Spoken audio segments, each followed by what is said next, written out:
Nickel and lithium prices tumble, creating havoc among battery metal investors.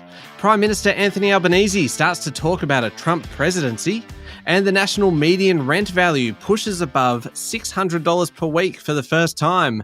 Welcome to Fear and Greed Business News, Australia's best business podcast. It's Tuesday, the 23rd of January, 2024. I'm Michael Thompson, and good morning, Sean Aylmer. Good morning, Michael. You're very chirpy this morning. You know why, Sean? It's because I'm really excited about today's interview. I love politics. I love talking about politics and hearing about politics, and US politics as well has an added sense of drama and theatre to it, and no one knows it better than your guest today, Bruce Wolpe from the United States Study Centre. Yes, so Bruce is an expert on politics, but particularly US politics. He is from America himself, though he's lived in Australia for many, many years. The big news over the last 24 hours, of course, is that Ron DeSantis won't be running for president anymore, at least for the Republican nomination. We talk about what that means, what it means for Donald Trump, and what his chances are like against Joe Biden later in the year. Great fella, Bruce. It's a great chat. And I mean, he's full of information, and his corporate knowledge, or at least his knowledge of US politics, is fantastic. So the comparisons he can bring with Reaganism and that type of thing is pretty unique, actually. So well worth a listen, particularly if you're interested in US politics. Yeah, definitely worth sticking around for. It's coming up after the show today. But on with the news, Sean. The main story this morning, there's a crisis in the battery metal sector with slumping prices of commodities, including nickel and lithium, sending share prices tumbling and triggering strategic rethinks by boards and management.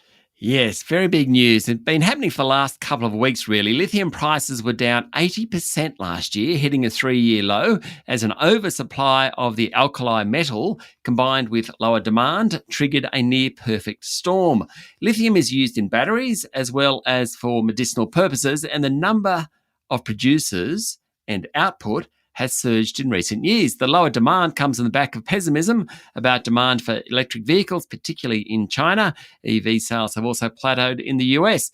Experts reckon it will take years for the demand-supply imbalance to correct, and that's putting producers under pressure. Now, yesterday, lenders to Liontown Resources, one of the big lithium producers here in Australia, those lenders withdrew a $760 million loan offer on the back of these tumbling prices.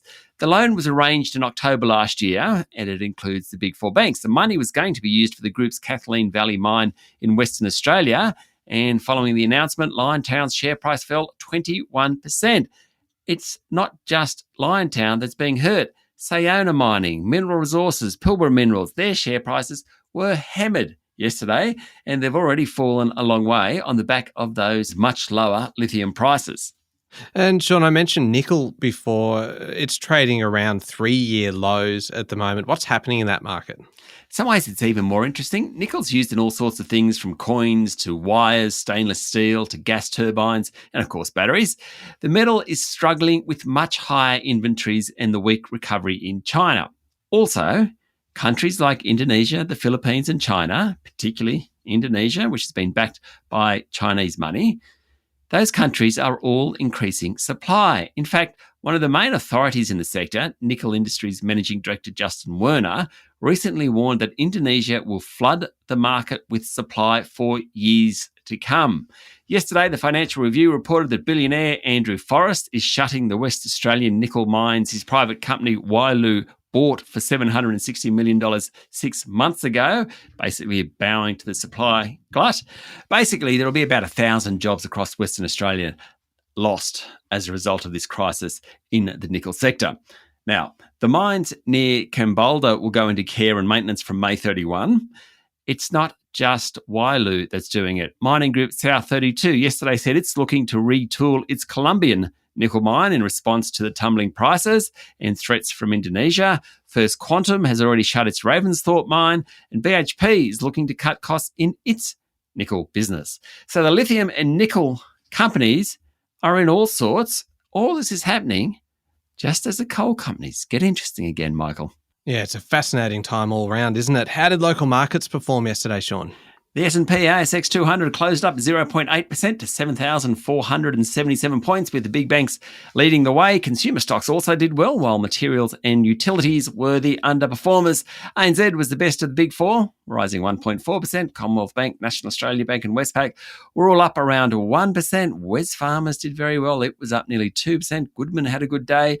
Aristocrat Leisure was the best of the large caps, rising 2.6%. I seem to say that a lot. Aristocrat Leisure is now up 32% over the past year. Wow. Doing pretty well. Gaming in the US. Worst of the large caps was Rio yesterday. It fell slightly. There's also a bunch of miners doing not so well, which I'll tell you about in a moment. Now, Sean, I know that we say that, and we said this last week, really, that corporate Australia doesn't really kick back into gear much until after the Australia Day holiday. It seems that no one actually told corporate Australia that, because the amount of corporate news in the last 24 hours is enough to fill a full show. Yeah, it sure is. I just think that maybe this is the week everyone's going back to work or something. Maybe they have a long weekend. There was definitely plenty of corporate news around. Let me give you some of the highlights. Chalice Mining. Its share price dropped 5% on plans to slash costs by 40% this year because of weak market conditions. The company said the reduction will include executive salaries. That's what shareholders like to hear. Zipco, the buy now, pay later group, well, hasn't had a lot of good news in the past couple of years. Its share price jumped 15% yesterday after it said it would return to semi-annual profitability for the first time since the first half of 2021. Gold driller Perseus Mining will make an off-market cash takeover offer to OreCorp at 55 cents a share, valuing the company at about $258 million. Perseus' share price was up 2% yesterday. OreCorp's was up 4%. Burns treatment specialist Polynovo gained 10% after unaudited record sales sent the company back to profit in the first half of fiscal 2024. And finally, small cap oil and gas producer Cooper Energy's shares plunged 21% after it said it's going to cost a lot more to decommission some old mines. And just quickly, Sean, what's happening in international markets? Really, it was all about China yesterday. The People's Bank of China left as expected its lending benchmark rates unchanged at a monthly fixing. There's speculation that Beijing will launch more stimulus measures to boost the slowing economy. They're not expected to be too large. Otherwise, not a lot going on. Oil and gold steady. The Aussie dollar's buying just under 66 US cents. All right, we'll be back in a moment with the rest of the day's business news.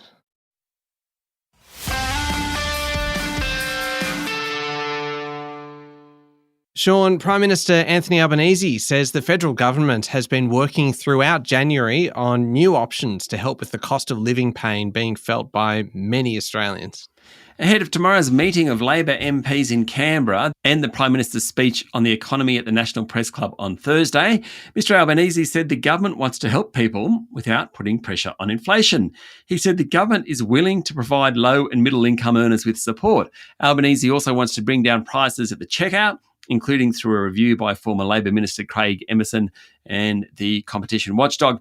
Now, as part of the effort to keep a lid on energy prices, Chris Bowen, the Energy Minister, yesterday announced the deal between Esso, which is actually owned by ExxonMobil, so Esso.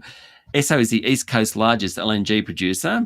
It's done a deal with the government for new supply that will be pumped up from the Bass Strait project. The increased supply should put downward pressure on wholesale prices, and hopefully that means lower household prices. That'd be a bit of good news, wouldn't it?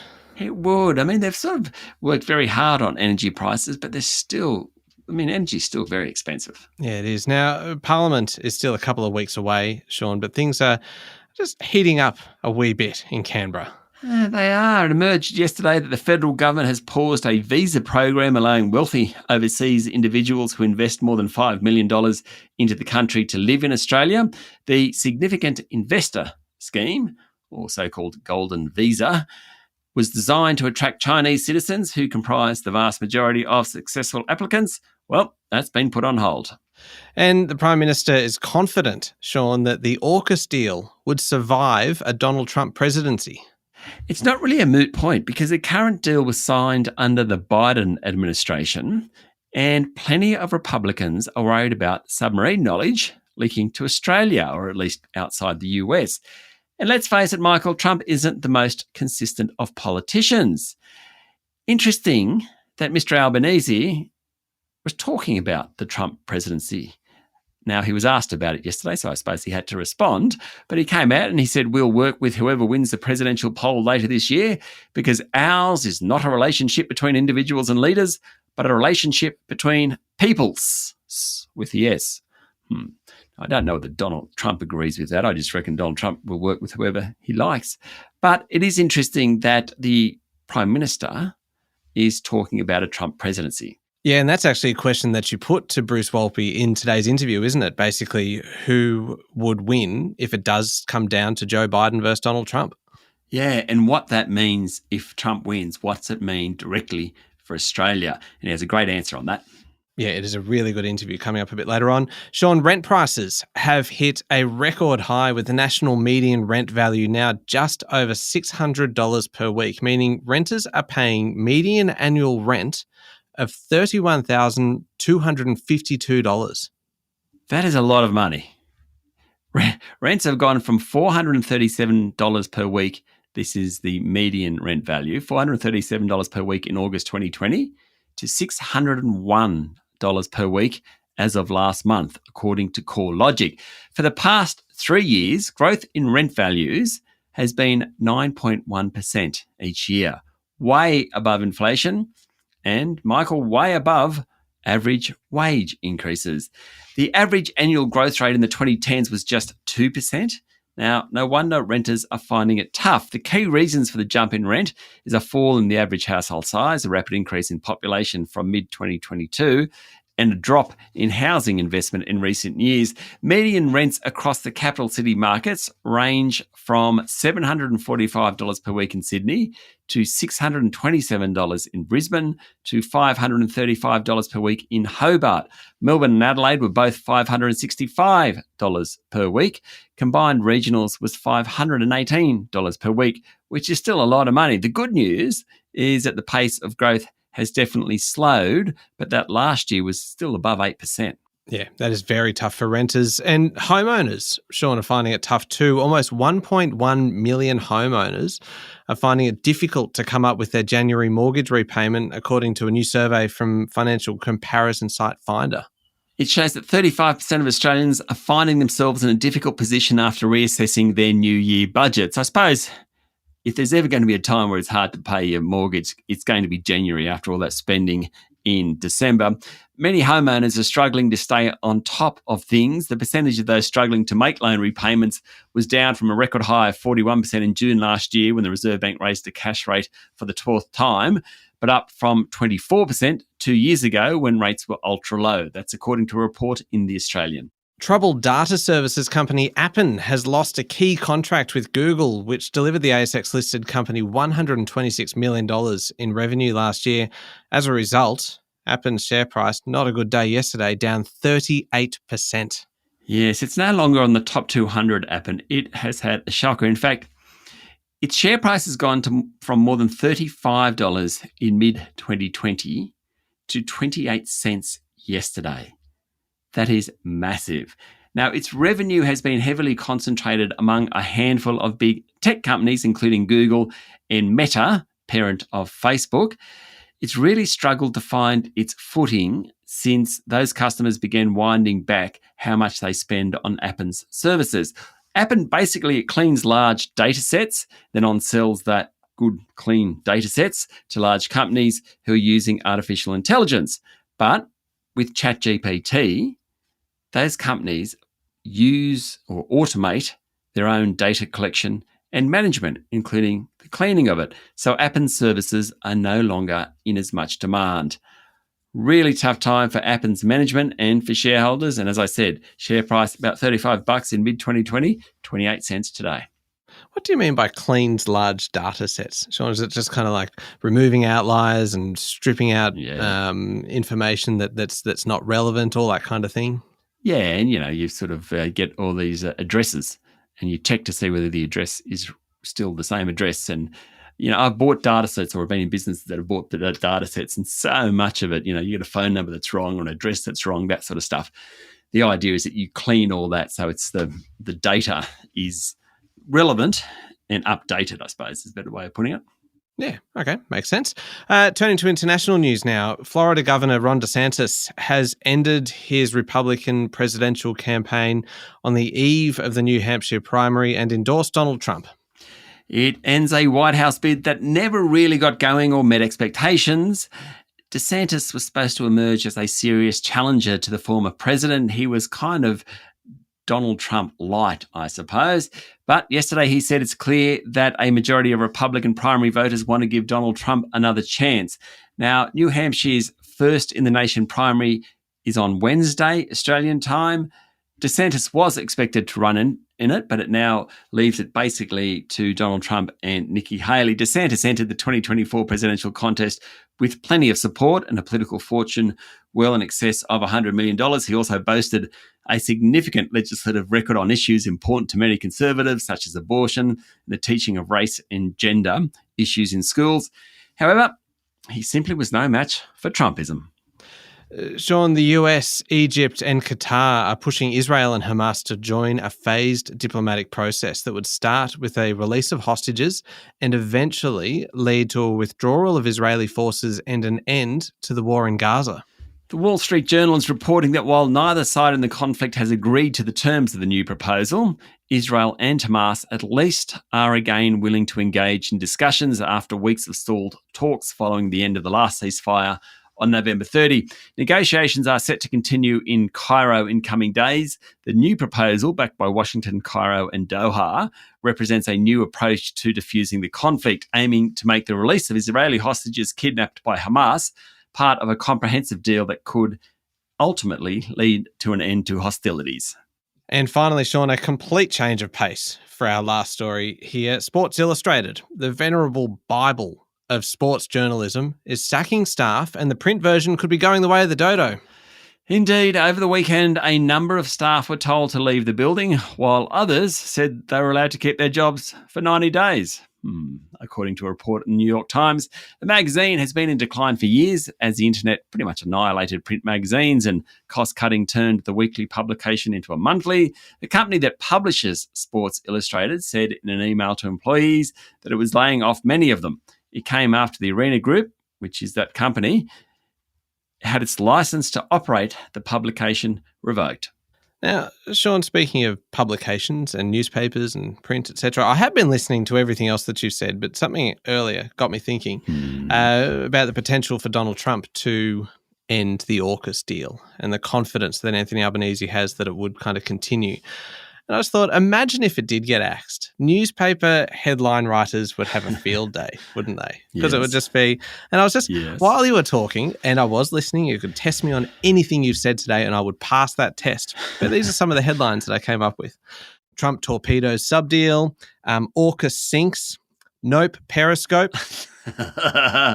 Nope, Periscope. That is excellent. Wouldn't it be great if let's hope it doesn't happen, but let's say it did happen. What does Anthony Albanese pick up the phone to Emmanuel Macron? Hey, g'day. How you going? Remember me. Remember us. Have you still got that sub deal somewhere? So I'm pretty sure ours have been shredded, but hopefully you kept a copy. Can we just blow the dust off that one? See how we go. God, it would be an absolute mess, an absolute nightmare, wouldn't it? But anyway, great segue into our interview for today. You are speaking to Bruce Wolpe, Senior Fellow, non-resident at the United States Studies Centre and an expert on all of this. Yes, we talk about the primaries and why Donald Trump is just doing so well. He's also got a really interesting take on whether he will win, assuming he faces off against Joe Biden, whether he'll win another term, like whether he can beat the president. And I've got to say, Bruce surprised me with how he thought about it. Yeah, it's coming up next in the Fear and Greed playlist on your podcast platform or at fearandgreed.com.au. Thank you, Sean. Thank you, Michael. It's Tuesday, the 23rd of January, 2024. Make sure you're following the podcast and please join us online on LinkedIn, Instagram, X and Facebook where you can see all of our new videos that we're starting to create. I'm Michael Thompson and that was Fear and Greed Business News. Have a great day.